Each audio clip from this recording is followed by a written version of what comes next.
Bueno, vengo invitada fundamentalmente por Patricia Fichetti y también por el intendente de Luque, que bueno, se ha preocupado justamente en involucrar y difundir el derecho de los animales y la protección de los mismos en el pueblo de Luque.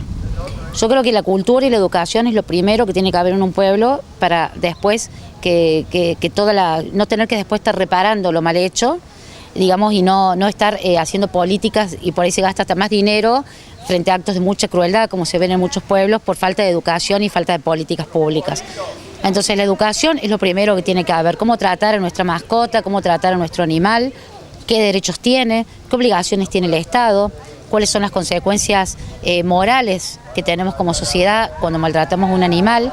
Entonces es importante que toda esa relación de empatía y de compromiso sea difundida justamente para hacernos una sociedad mejor, o sea, una sociedad más relacionada con el sentimiento y el dolor ajeno, sobre todo al más débil, ¿no es cierto?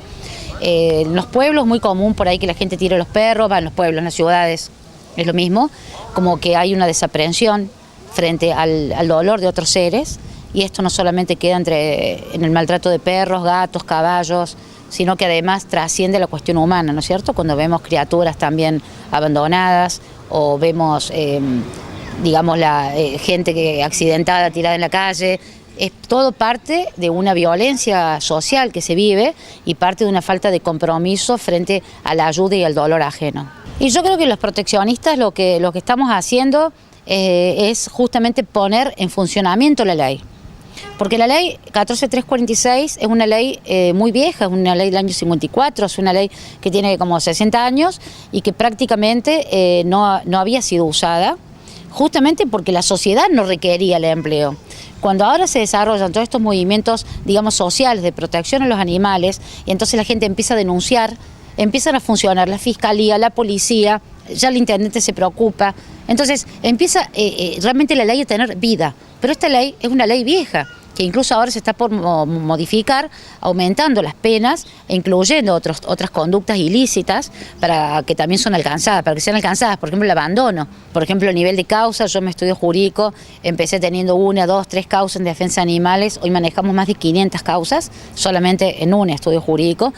Y ni hablar de la cantidad de denuncias, es decir, las fiscalías de pronto se han visto abarrotadas por la cantidad de gente que reclama la protección a animales, que reacciona frente a un caballo que se cae, frente a una yegua que tiene cría en la calle porque está explotada llevando escombros, o un perro que está descuartizado, que ha sido víctima de abuso sexual, y las locuras que vemos a diario, ¿no? Las locuras de esa violencia que el ser humano no termina de pasarle al prójimo para pasar a los animales y para proseguir.